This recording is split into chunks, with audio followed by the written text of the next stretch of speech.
Hello everyone, welcome back. Today we're going to be talking about how to safely load and holster your gun. Okay, so this video is primarily intended for the new concealed carriers in states like New York, New Jersey, Maryland, California, Hawaii, and Illinois.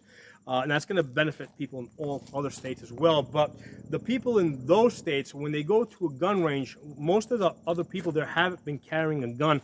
So they really can't give you tips on concealed carrying. And even the instructors at the ranges in those states, to them it's academic, okay? They haven't been carrying a gun for like 15, 20, 30 years.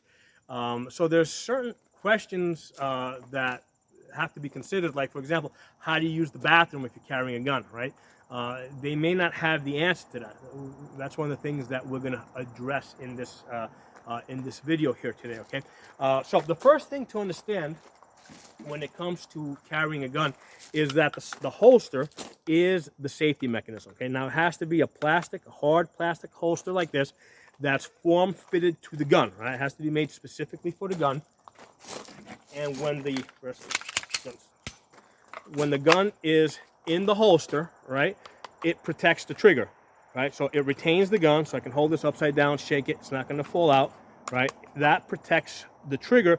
The gun cannot fire unless you can get to the trigger. So it's safe to carry this gun, loaded with around the chamber because the trigger is protected. Now, you cannot carry a striker-fired gun like this in a leather holster or in a fabric holster, okay? Because what happens is a fabric or a leather holster, it might collapse over here. So when you reholster the gun, it might collapse and pinch the trigger and basically fire the gun into your leg. So it has to be a plastic, non-collapsible holster like this, okay, that even 10 years from now is going to have the same shape. That is the safety mechanism of the gun, okay? You cannot depend on external safeties, right? The problem with external safeties like switches and buttons that they'll sometimes put on these pistols is that they're usually off when you wanted them on, and they're on when you wanted them off. And it's also one more thing that can break on the gun, right? The more parts that go into the gun, the more likely things can break. The nice thing about Glock-like guns is that they have very few parts in there, so there's less things that can break. Okay? Now, with regards to carrying the gun loaded with around the chamber, the thing is, there's 3 internal safeties on the gun. Okay, so the first safety is the trigger safety. So there's a little. Let me get behind the camera, make sure it's in focus. Okay, so there's if you look on the trigger here, right? You see that little leaf-like thing that sticks out? Well, you have to push on that in order for the trigger to go back. Okay, so if I hold this on the sides, right? If I hold this on the side over here and pull it back, it's not going to come back. So your finger, see, it's not coming back because your finger has to be on the trigger to depress that trigger safety in order for this to go click. Okay, so that's the first safety. The second safety, let me open up the gun. The second safety is the fact that the firing pin, which is the back of the firing pin over here, right? That has to move back. Okay, basically the sear has to engage that, pull that back, and then release it, right? Pull it back and release it in order for that firing pin to go forward and hit the primer. Okay, so it's kind of like with a bow and arrow, right? If you're going to shoot a bow and arrow, you have to pull the string back in order to build up the tension so that you can release it. Okay, well, the same exact thing is happening here. When you press, okay, come back, right? When you press the trigger, right? I'm pressing the trigger, right? You see that bar right there? That's the sear right there. Well, what happens is that comes back and down like that. And what that's doing is that's hooking onto the firing pin over here, pulling it back, and then when it reaches a certain point, it drops down, releases it, and then the firing pin goes forward. Okay, so that's your second safety. And the third safety is the firing pin block, which is right here, right? You see that little firing pin block? Well, here's the thing. In order for the firing pin to go forward, right, I have to push that little safety. So when I push this in, You see how that firing pin comes through the hole over there, right? There's a hole right in there where my finger is. See when I'm pushing the firing pin, the firing pin block. Okay, so if I don't push on that and I push forward on this, it can't possibly come forward. So when you press the trigger, okay, in the same motion that the sear is coming back to pull back the firing pin, this little fin here is pressing up on the safety plunger, which is moving it out of the way so that the firing pin can come through, right, like it is right now. So see how that's through now? Get that to focus. There it is. You can see it. Okay, so those are the 3 safeties that are built into a striker fired gun, and that's why you don't need additional safeties. That's enough safeties. If you start putting more safeties on the gun, that's one more thing that can fail. It's also, I mean, it can break on the gun, or you can forget to put it on or forget to turn it off. So it's just more unnecessary complications. So the designers already did a good job of designing a safe gun.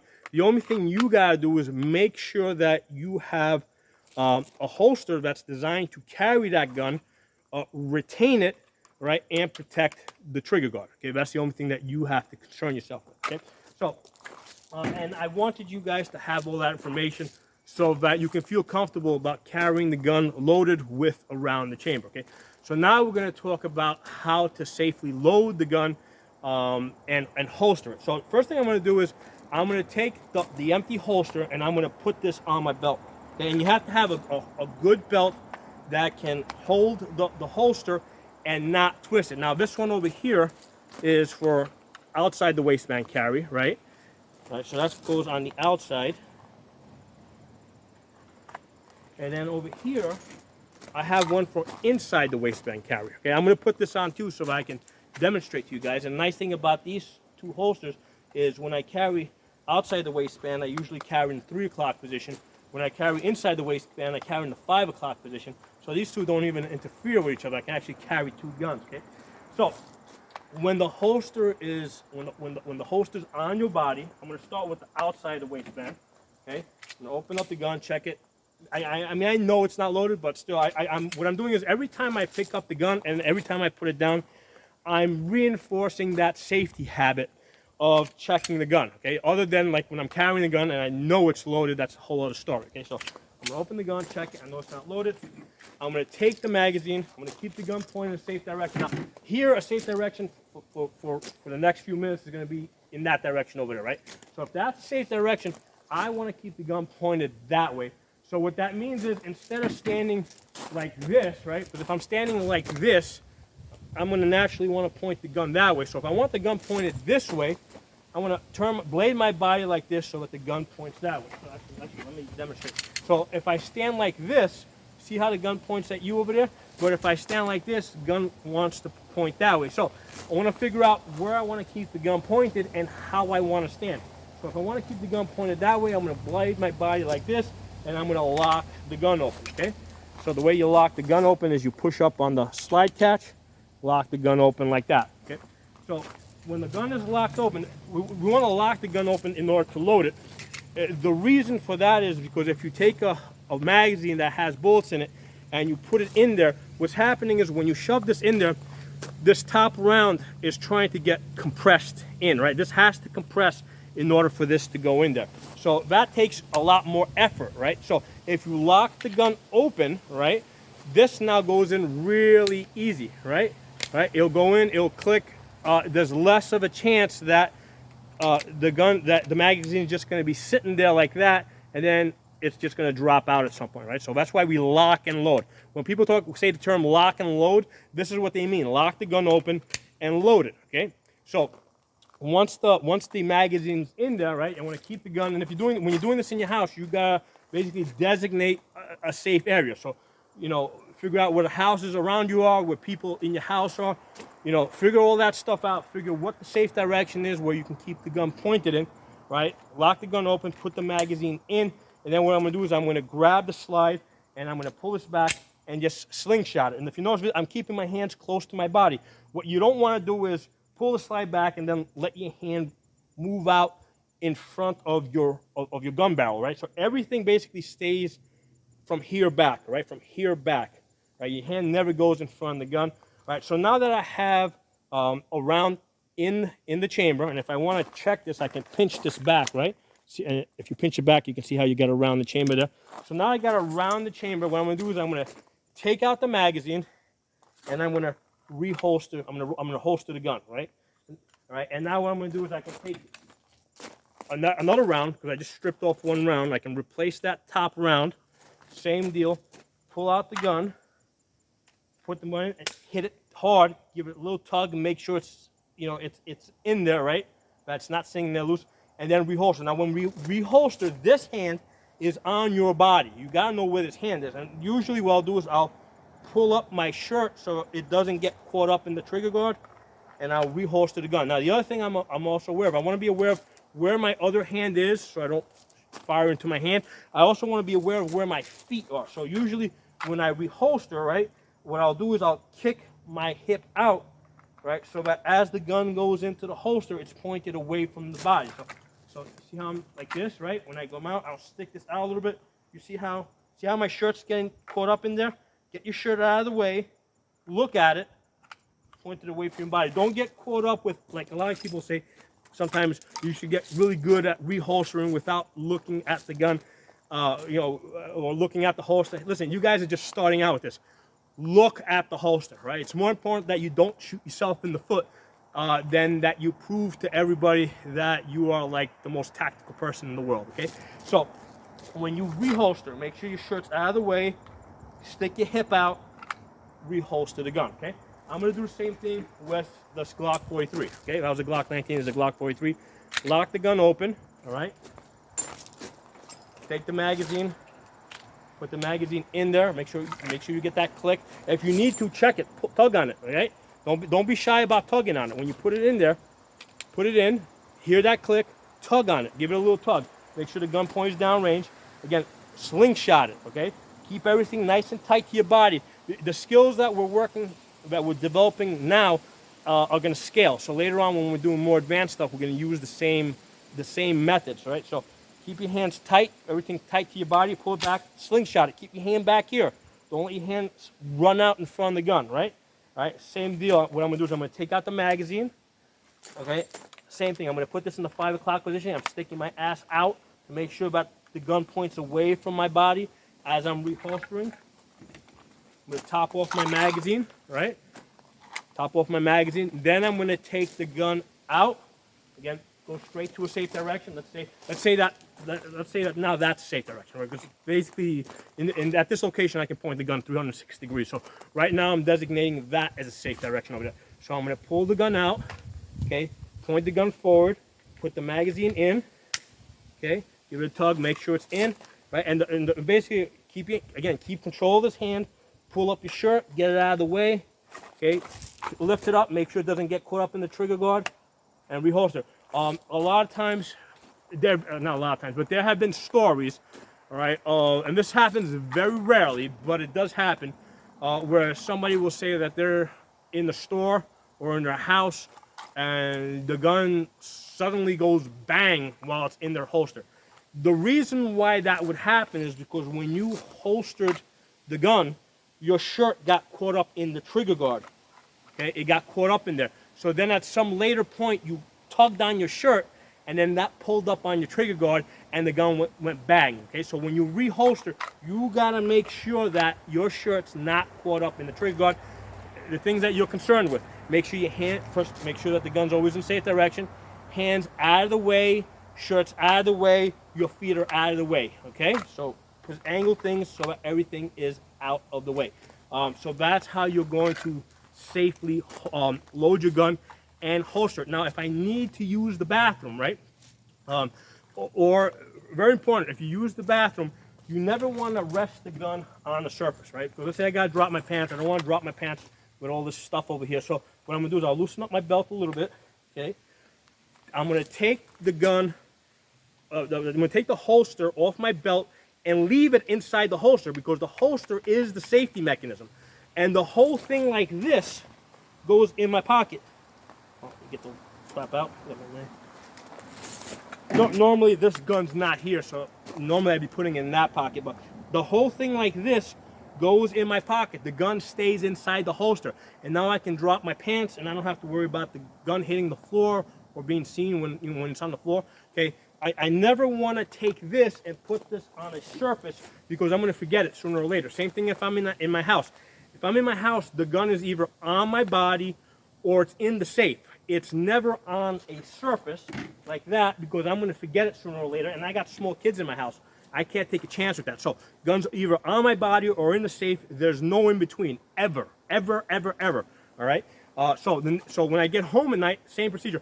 Take the gun off my belt. I put it in the safe like this. Okay.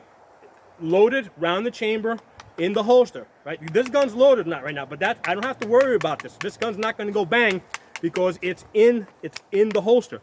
All right. So this goes in the safe. Next morning, when I take the gun out of the safe, I'm going to take the whole thing like this, and I'm going to put this back on my belt, okay, and I'm ready to go. I just tighten up my belt, I'm ready to go. Now, if, let's say I need to go into a post office or something where I can't take the gun in, right, if I got to go into a federal building, same deal.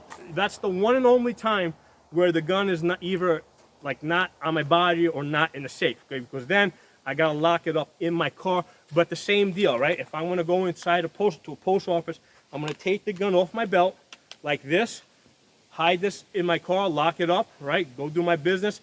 Then when I'm done, I'm going to come out and I put the whole thing back on my belt like this. The last thing I want to be doing out in public, like inside my car, is fumbling with unloading the gun, right?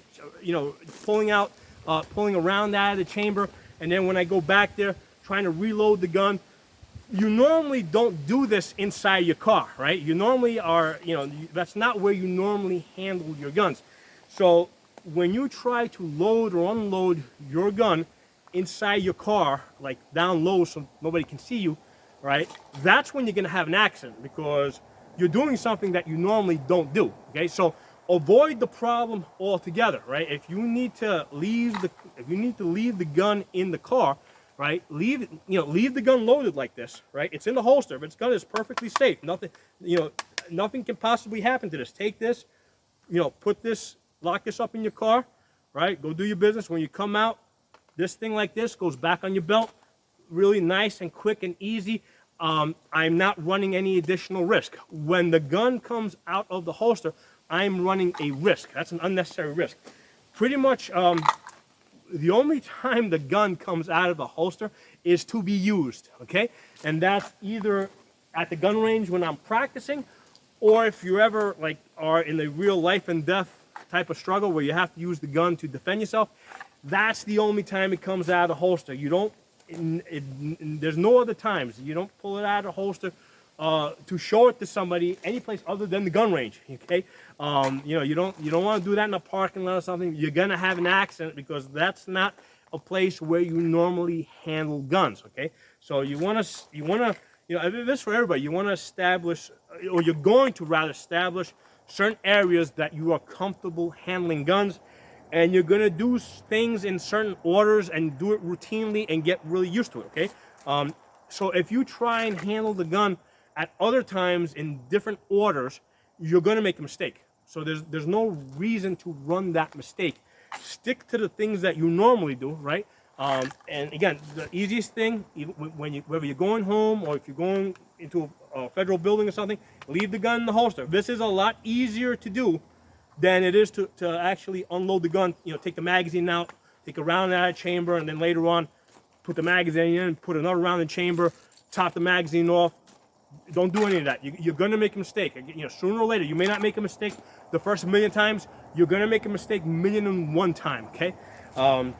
So yeah, don't do complicated things in places that you normally don't do complicated things. Okay. I think that covers everything I want to talk with you guys. One of the things that you guys got to be aware of in those states, right, is if in most of those states, New York, New Jersey, Maryland, California, Illinois, Hawaii, they're probably going to be concealed carry only.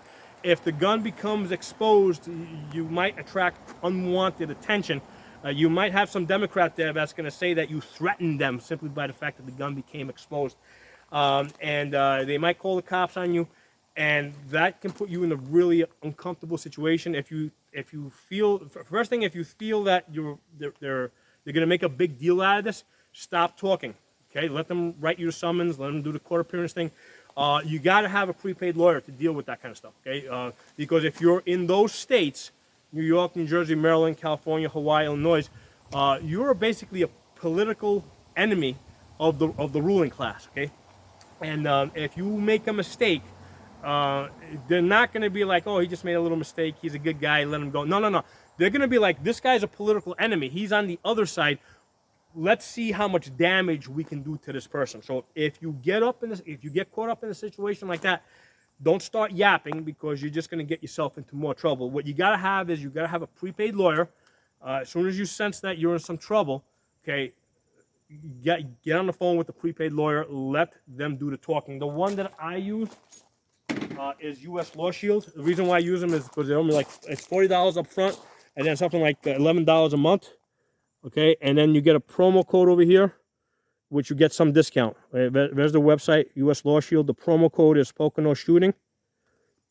It's $11 a month. So, you know, and if you add your wife or something, it may go up to $15 or something like that. So there's your promo code. That's going to get you some discount. I'm not sure. I don't know what it is offhand. They change it on a month-to-month basis, I think. So some months you might get an extra month. Some other months you might get a discount. Whatever it is, throw it in there. You know, you get whatever you get. But you got to have a prepaid legal service to deal with any problems that might arise. Because, like I said, especially in those states, they see you as a political enemy. Now, even a state like mine, like Pennsylvania, right? Even though this is a gun-friendly state, at the moment, the governor, right, and the state attorney general, they're Democrats, okay? They're very anti-gun. So if I make a mistake, they're going to come after me, okay? So same deal.